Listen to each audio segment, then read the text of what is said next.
好，欢迎来到月球上的喵，我是 Mina。不知道大家有没有自己去旅行时遇过什么令你难忘的事件？今天我想跟大家聊聊我只身一人去香港旅行时发生的惊悚事件。事情发生在2019年的夏天，我自己买了机票去香港。先说，我是那种自己去旅行就不会特别去规划每一天行程的人，因为就算规划了，我也不会照着走。何？也就是因为这样，造成了接下来我遇到了一系列难忘事情。抵达香港后，我顶着夏天的大太阳，拉着行李箱到处乱晃。那时候我的香港姐妹需要2天后才能收留我，因为夏日炎炎，加上当时候没来由的心情郁闷。这个时候，我想去我最爱的海岛，应该就是最适合不过的。上网搜寻了一番，最后我决定去常州。我搭了公车去码头，准备乘船出海。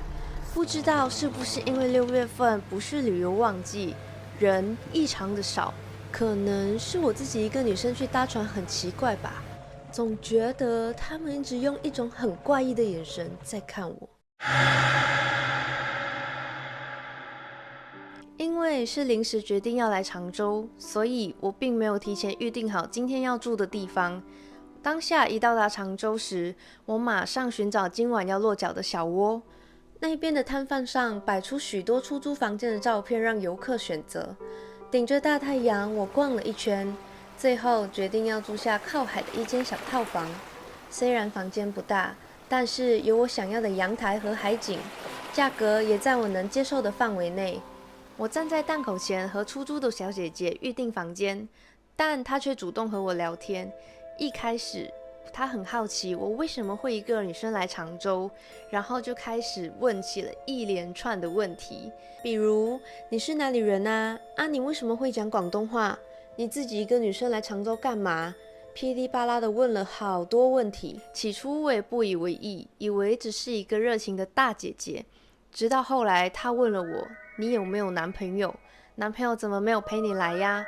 我当下也没什么顾忌，就直接脱口而出说：“我才刚失恋不久，怎么知道？”一听到这句话，她突然脸色大变，拿起一旁的手机假装滑了一下，然后就跟我说：“不好意思，你刚刚要订的那间房间已经没有咯。”我想说，哈，怎么这么快？不是上一秒才跟我说还有的吗？那好吧，那不然给我另外一间小房好了。此时的他面有难色的对我说：“今天的房全都租出去，没有空房了。要不然你赶快去隔壁几家问问有没有空房。”讲到这里，聪明的小伙伴应该猜到是怎么一回事了吧？可是当时的我脑子是一阵懵的，完全不了解这是怎么一回事。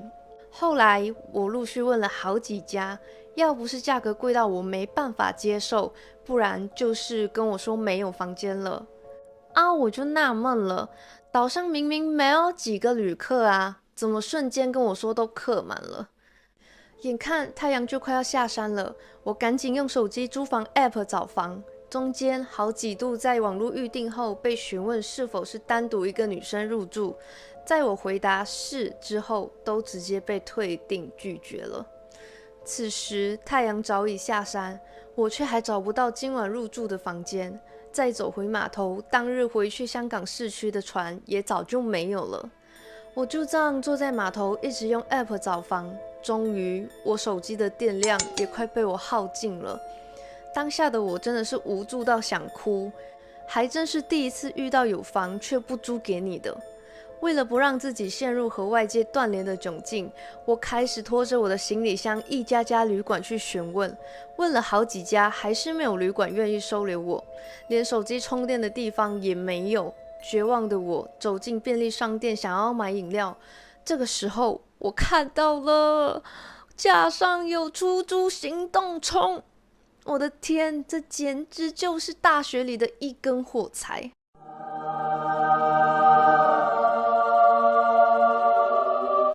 手机充了电，我心里也踏实了很多。一个人坐在码头，码头好多席地而睡的船夫和流浪汉。我当下真的觉得我自己是他们的一份子。再不快点找到房，今晚真的要加入他们的大家庭了。一鼓作气，继续在 App 上询问。其实 App 上有一家旅馆是我一直刻意略过的，因为它看起来真的有点不太舒服，而且价格也便宜到有点诡异。此时我真的走投无路了，所以便硬着头皮询问了他们。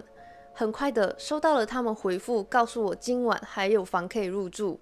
当下的我真的是感激涕零，欣喜若狂，马上拉着我的行李，照着地图找窝去了。晚上的常州说不上来有一种特别诡异的气氛，虽然路灯很多，但在路灯的照耀下，还是显得特别的昏暗。我穿过一条条阴森的巷子，走到了我今晚要入住的地方——东堤小筑。我记得那是一栋靠海的蓝色建筑，门口写着东堤小筑。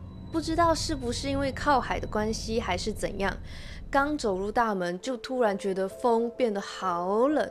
他们办理入住的柜台没有大门，就像一个敞开的后向停车库。我走到柜台，又是一双双用着诡异眼神看着我的人。看着那些人的眼神，让我想起了一部电影《逃出绝命镇》。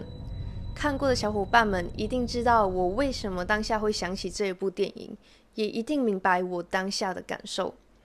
然后又来了，柜台的小姐又是审讯般的问了我一堆问题，甚至还需要我提供我的回程机票证明等。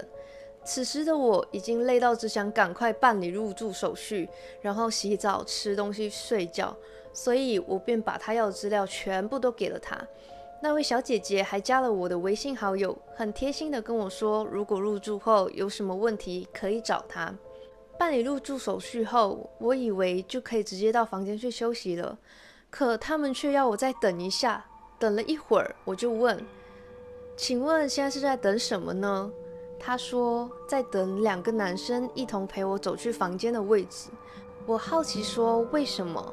他说因为房间的位置在比较后面，那边比较暗，有男生的陪同比较安心。此时我心里的不安感觉不断在膨胀，于是要求柜台小姐一定要和我一同前去。等了好一会儿，来了2个较年轻的小伙子。我把警惕心开到最高，小心翼翼地跟着他们走。这是一条2栋建筑物夹着的小道，风越来越冷。小姐姐不断地跟我聊天、聊地、聊梦想，很明显就是在试探我对生存的渴望。我们越走越远，越走越深，终于前面的小伙子停下脚步。小姐姐拿起钥匙说她开门给我，房间在2楼。在一旁等候的我，看见路边的路灯一直诡异的在闪跳，于是我便随手拍下了这段影片。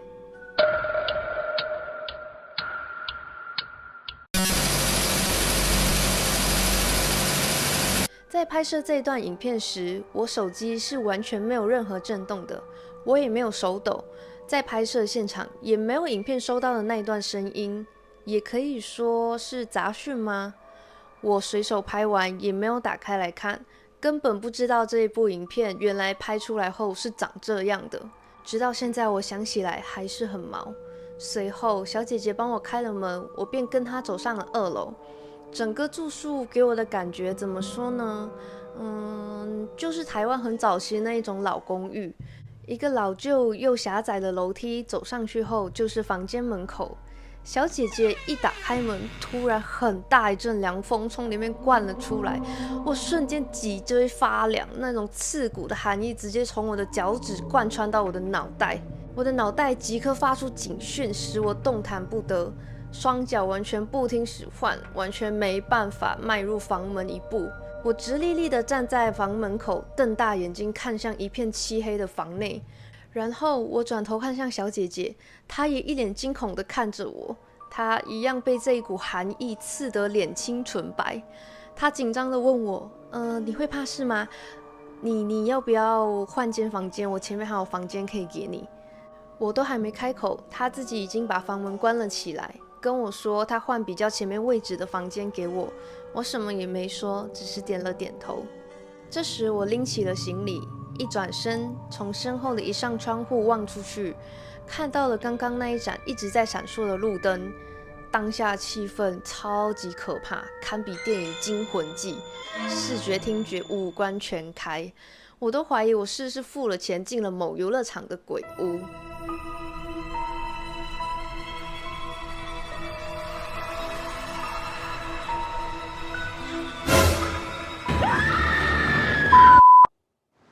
今天的故事就先分享到这里咯。由于整段故事太长，又想让大家听到更完整的故事，所以我将影片分成上下2集来与大家分享。下一集影片我将继续分享我入住猛鬼住宿后遇到的一系列可怕又诡异的事情，还有原来最后我入住的那间房间下方曾经还停放了非自然死亡的尸体，甚至可以说是从我住的地方搬出来的。好啦，听完我故事的喵友们，你们都有什么想法呢？如果你们是我，当下你们又会怎么做？会选择露宿街头，还是跟我一样入住当地最盛名的猛鬼住宿呢？欢迎大家在评论区留言讨论与分享。这是我频道的第一支影片，如果有哪里做的不好的地方，也请大家能不吝赐教，在评论区给出你的宝贵意见。那么这期节目就到这里咯，喜欢我的朋友可以帮我按下3连键，订阅、分享加小铃铛，非常感谢你们观看我的故事。那么我们下期再见咯，喵不。